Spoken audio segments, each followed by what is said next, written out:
Hey everybody, my name is Jerry Ziffer. I'm a licensed acupuncture physician, a certified nutrition and health coach, as well as lifestyle medicine coach.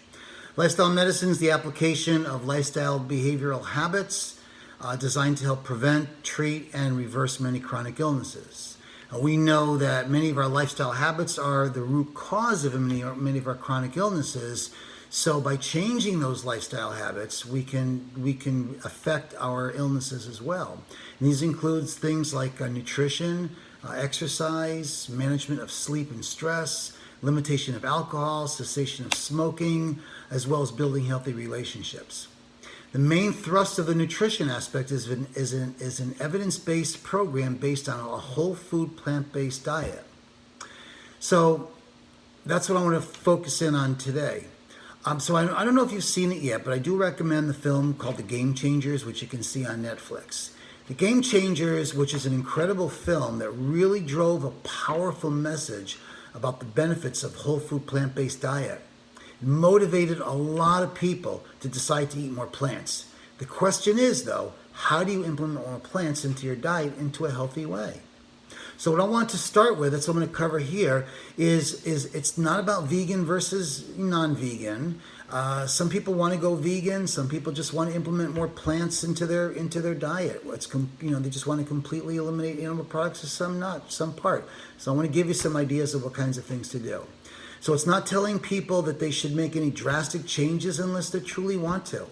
What I want to convey is that whatever your specific goal is, that you reach it successfully and healthily, okay? So there are 7 basic keys to eat more plants. And these are based on scientific studies as well as my own personal experiences for both myself and my clients as a coach. So I want to cover what to eat, how to transition, how to make sure that there are no nutritional deficiencies, and more. So the first of the 7 is eat more calories. A big concern for many beginners would be how to get enough food or healthy calories during a meal in order to not diet, nor to overeat at the same time. See, a dietary pattern to eat more calories, this is what typically happens. People start with a plate of, say, a 6-ounce steak with a couple of asparagus spears and a slice or 2 of tomato. Then they want to cut back on the meat, and they want to start eating more plants. So they eliminate the meat, and what's left is the little bit of vegetables. At this point, people start complaining. They're not getting enough food or calories, and they're always hungry. They're weak. They're not getting enough nutrients. Does that sound familiar to anyone? So let's focus on the positive. Let's focus on what you want to eat more of instead of what we want to avoid, which is what most diets are talking about. It's more productive, and it makes you feel better at the end of the day. Okay? So if you're going to cut back on meat, make sure that you replace it with something like a legume, peas, nuts, whole grains, things like that. I'm going to give you more about that later. And get ready to eat more, as in larger portions. This trips a lot of people out because what we're going to talk about is more about nutrient density rather than caloric density, okay? Do you think you can eat large plates of food and not have to think about calories? That's because plant foods are less calorie dense, which means you can eat more food with less calories, especially for talking whole plants, which brings us to the second known, whole plants. Unfortunately, people go from eating animal junk to plant junk. It's an easier shift. It's tempting, but it's not what we're shooting for long term. The scientific evidence indicates that switching from animal products to refined carbohydrates, that's processed foods, doesn't improve our health. Now, we're not talking about making a change due to environmental or ethical reasons or even religious reasons, but for health. We want to focus on the whole unprocessed plants. Whole plants doesn't mean you have to eat the whole thing. It means no artificial additives or added extra ingredients. You're eating the whole plant. It was as it was meant to be, naturally, not industrial concoctions. Now, what about something like you've seen the Beyond Meat or the Impossible Burger? If you're eating those, yes, it's focused on plants, but because they're highly processed, you don't want to make it a staple. Once in a while is okay, but that's about it. You don't want to make that a foundation of your healthy diet. There are many more options out there, and ones that are really delicious, and which brings us to the next aspect, the next point, number 3, which is variety. The main groups of a plant-based diet include legumes, whole grains, fruits and vegetables, nuts and seeds, as well as herbs and spices. But I also like to add in mushrooms, although they're not under the category of plants, they're more of a fungus, but they still fall into this category, okay? So the idea is to cover as many different groups as possible, but you also want a variety within those groups. Each vegetable has as many different groups as possible. The idea is to cover is to eat as many different colors and composition of antioxidants, phytonutrients, and different types of fiber, so they're all complementary. So the more types of fruits and vegetables that you have, the better healthy it's going to be for you, okay? Sometimes people fall into the same rut and eat the same things all the time. Then they're complaining it's boring. We're creatures of habit, okay? So try a challenge. Next time you go shopping, buy a vegetable that you've never had before. You try it. You might like it. So let's take a look at what it looks like on an actual plate. We'll keep it simple, okay? So picture this. Picture you have a plate. And imagine 3 sections. Divide that plate into 3 sections. The first section is directed toward protein. It could be lentils, beans, chickpeas, tempeh, whatever. Just pick your favorite and try 1 or 2 of them. The second section is a whole grain or starchy vegetables, such as quinoa, corn, brown rice, couscous, sweet potato, things like that. Can you already see how this is going to be a little bit filling for you? In other words, we're not talking side salads here. The third section is where you put your leafy greens, plus all the other vegetables, red, purple, yellow, orange, peppers, okra, tomato, doesn't matter. All those things go into that section. Then you add some nuts and seeds and spices sprinkled on, okay? The concept is to balance your proteins, fats, and carbs. Now, due to the caloric density, we want to balance our carbs and protein together because they're going to keep our blood sugar hormones in balance. The carbs and proteins also are 4 calories per gram. They'll keep your blood sugar in balance. The nuts and seeds are more directed toward the fat content, so they're going to slow down your digestion as well, but they're also going to contain 9 calories per gram. So we don't need as much from a nutrient standpoint nor a caloric standpoint from fats, okay? People also like some fruit after or between meals. So just to give you an example, and be flexible. So for breakfast every day, I have a bowl of steel-cut oats, whole grain oats. I put some sliced banana. I put some fresh berries, some different nuts in it, half of an avocado, maybe 2 tablespoons of a hemp seeds or chia seeds. Mix it all up. It's filling, but yet it's not calorically filling because it's got the fiber into it, okay? Lunch, something like black beans or edamame with spinach salad. Lunch, maybe some type of like a red lentil curry or something like that. Again, the idea is to keep it simple. Don't sweat out the details. Play with it. Try new things. Have fun with it. You know, the beauty thing is you don't have to count calories or amounts. So remember, the overall key is a dietary pattern. So if you're eating a lot of plants, mostly unprocessed and a variety of them, you're crushing it. Okay? And there's lots of recipes online as well, too. Number 4, one step at a time. Everybody likes instant gratification. You know, do you want the results yesterday? Do you want it tomorrow morning? It's not going to happen. You know, you see all these different diets out there. You'll see from a 30-day weight loss plan, a 7-day weight loss challenge, you know, or even a 7-minute workout. The problem is real change takes time. There's no point in changing your diet overnight and give up like a month. There's no real benefit to that. So studies show that the more people who struggle to eat more plants give up in the short term just because they're not familiar with what to do, or it's too drastic of a change in the beginning. Once you get to that 3-month mark, you're more likely to succeed and stick with it. Some people can do it overnight, but that's not the majority. Most people do better with a gradual, steady change. It's not about what we eat today or even this week or month. It's what we do, what the changes we make and build for the long run, 20, 30, 40 years from now. This is about our lives. It's not about a quick fix. So how do we do the steady transition? Well, we want to focus on one step at a time, or as we say, 1% progress each day. This gives your body time to get used to each change. Maybe it could take a couple weeks, or maybe even a couple of months, however long it takes. Your gut needs to adapt to the different foods. Your microbiome needs to change. If you've experienced the issues are such as gas, bloating, etc., when trying to eat more plants, then that's often due to sudden change.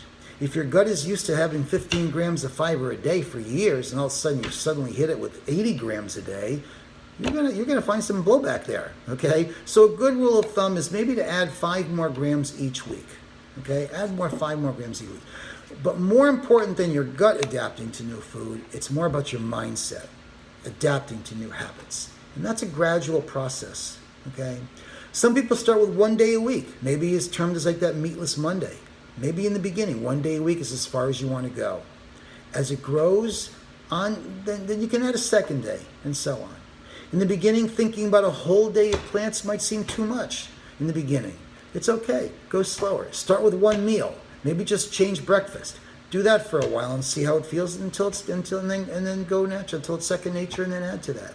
Maybe if it's even adding, that's too much, just go a little slower. Just add 1 more vegetable or 1 more fruit. Maybe a little bit, if you're having meat, just maybe have a smaller section, a smaller portion, and a little bit more veggies. In other words, plan your meal around your plants, not your meat. Okay?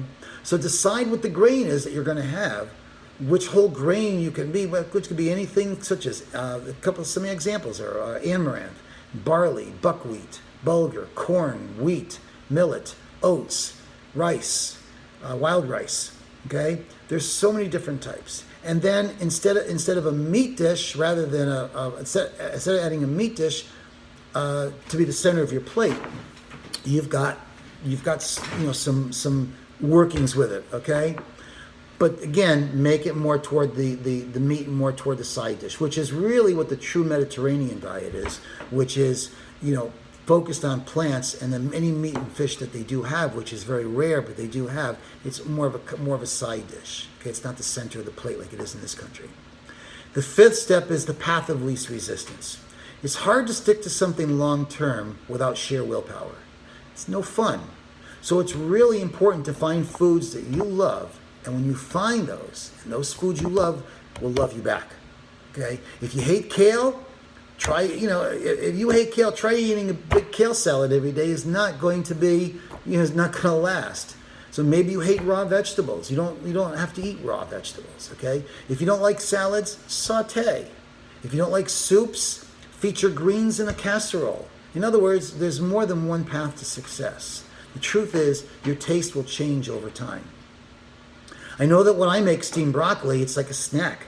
It wasn't always like that, Sometimes when I have a dinner where I have broccoli and other things, when my plate is full, I all of a sudden will reach back in and have another 1 or 2 pieces of broccoli just because I eat them right away because they're so good, okay? Until your preferences change naturally, you may have to help them along a bit, but don't give up. It's so worth it. Some people, it's not the meat itself that they miss. It's the seasonings with the dressings and the sauces and the flavorings. A great dressing can make a huge difference. So let's take some of those same dressings and place them on salads, on legumes, on grains. I was given a tofu chili, and if I had not been told that it was tofu, I would have sworn up and down that it was ground beef. See, it wasn't the beef, it was the seasonings. So use those spices and herbs, okay? Plus they have incredible antioxidant power. Things like the spices, pepper, turmeric, ginger, basil, cinnamon, chili, onion and garlic, nutmeg, cardamom, and one of my new favorites is cloves. I mean, come on, there's an endless supply, okay? How about vinegar, okay? And they say plants are bland. How about adding a cup of fruit, sliced fruit, cut up fruit to your salads? Apple, mandarin orange, raisins, pomegranate seeds, kiwi, grapes, oranges, dates. Hello?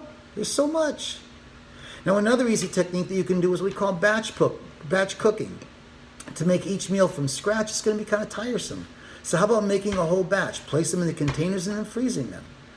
Okay, high batch cooking of grains and legumes, rice, etc. Place in the storage containers. You have them for later. You always have food ready to go and never get stuck between starvation and having to order pizza.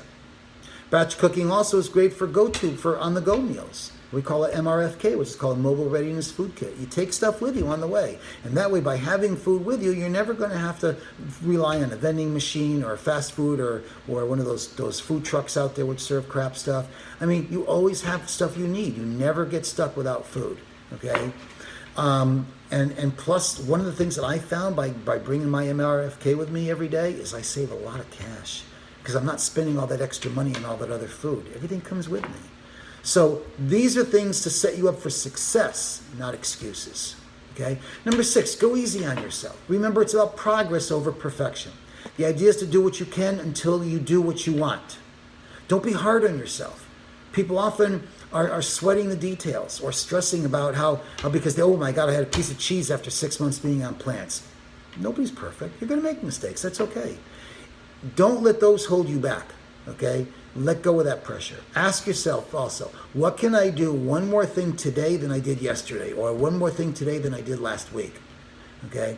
And I see people on some of the Facebook groups. They've read about some of these things, but they're always asking questions. They don't understand. They don't understand how to put this stuff together. And then people give them recommendations, suggestions, and all of a sudden it's so simple. Oh my God, I couldn't think of that. That's how simple this can be. Have fun with it. Okay? Try different things. Do what makes you feel good. Because if you're only doing one thing each week, then you're doing better than everybody else. Your gut microbiome is very forgiving. You can have a bad meal and it'll make a bit of a difference, a bit of a change, but it's not permanent. Okay? Because as soon as you have that next meal, the next good meal, your microbiome goes, okay, we're back to normal again. So don't stress it. Okay? Remember, there's no such thing as a cheat meal. The word cheat implies guilt. You can call it an off-plan meal. That's all. Just get right back on track the next meal and you're good to go. See, one bad meal won't produce an ill effect, just like one workout won't get you in shape. It's what you do on a regular basis. I'd rather see you do 80% for years than 100% for 1 month. Okay?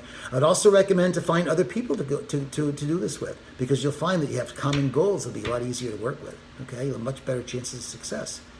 And the last part here is doubt. Any change that you have involves uncertainty. Am I doing the right thing? That's normal. The key is quality information. So keep reading good sources. Keep informing yourself. Don't necessarily rely on just one source. It's not one diet versus another diet versus another diet. Nobody owns the science of physiology or has a secret that nobody else has the access to. Okay? So also, real quick, I want to mention there's 3 nutrients that people have concern with in a whole food plant-based diet, and that's proteins, iron, and calcium. Okay, what I've learned is that both animal and plant sources are sufficient, give you sufficient protein. All plants have protein in them, but they're concentrated more in legumes, nuts, and seeds. There are 9 essential amino acids, all unprocessed foods, animal or plant, have all 9. The idea is to have sufficient energy intake, and you're not starving yourself, and you'll get what you need. Okay? Understand, animal products are a choice, not a necessity. Think about, where do animals get their protein from? They don't eat, those who don't eat meat, like oxen and gorillas and cows and horses. They don't eat meat, but yet they're powerful creatures. Okay, so why can't it work for us the same way? In a statement that was by the Department of Medicine, Stanford Prevention Medicine Research Center of the Stanford University Medical School published an article in November 2019, basically stated that protein-rich foods such as legumes, nuts, and seeds are sufficient to achieve full protein adequacy. Okay, that the amounts are based on the variety and the amount that they're consumed and the energy intake based on the energy intake needs that are being met. Okay, certain foods may have more than others, but if you combine them together, it'll give you all of what you need. Okay, So vegetarians, they also say that vegetarians have no issues about meeting their protein needs at all. Next is iron. A rich source of iron is legumes, leafy greens, and seeds like chia. Okay, these are non-heme irons, which are essential with better health outcomes than the heme from animals. The only thing to consider when you're talking with iron is it can be inhibited by coffee or tea, but also boosted by vitamin C, onion, garlic, and beta carotene. Okay, so avoid coffee and tea during your meals, and add foods like broccoli and red peppers and citrus and onion, garlic, carrots, sweet potatoes, and those will increase the absorption of the iron. Okay, calcium. Best sources of calcium are leafy greens like spinach, kale, and collard greens. They have much more calcium actually than milk, and they're more biodegradable. Other things, if you're 100%, only if you're 100% whole food plant-based, is that there's a possibility of being B12 deficiency. But you can get those in a supplement. They have good supplements, and you don't need a lot. Okay, so 2,500 micrograms a week is all you need, or they'll say maybe 250 per day. That's it. Vitamin D, get some sunshine. Okay, omega-3 you can get from chia seeds or flax seeds. Okay, so there's plenty of things to do. So also one more thing I'm going to talk about myself here is coaching. Okay, by having a good coach, you can bounce off questions and get quality information. For myself, I can tell you that when I first started looking at this method of eating, even though I'm a certified nutritionist, I still had all my doubts in many areas because things that I had heard of and read. But the more I became involved in world-class organizations like the American College of Lifestyle Medicine and the Physicians Committee for Responsible Medicine and others, I started to see some of the commonalities, some of these things like common threads. And when I started seeing all these consistencies of information, as well as looking at specific studies that were published, I started seeing more consistencies, and it built my belief. So I'm here to help you out. You have any questions? I'm here to coach you. I can coach anyone, anywhere in the world. I do online coaching. I'll be here to help you. I'll show you lots of stuff. I have lots of information I can send out, and I always start off with a free health assessment and consultation. So there's no obligation to you at all. So I'm going to put my contact information in the thread here, and I hope to hear from you. And thank you so much for listening and paying attention, and I hope to hear from you. Thank you. Have a great day.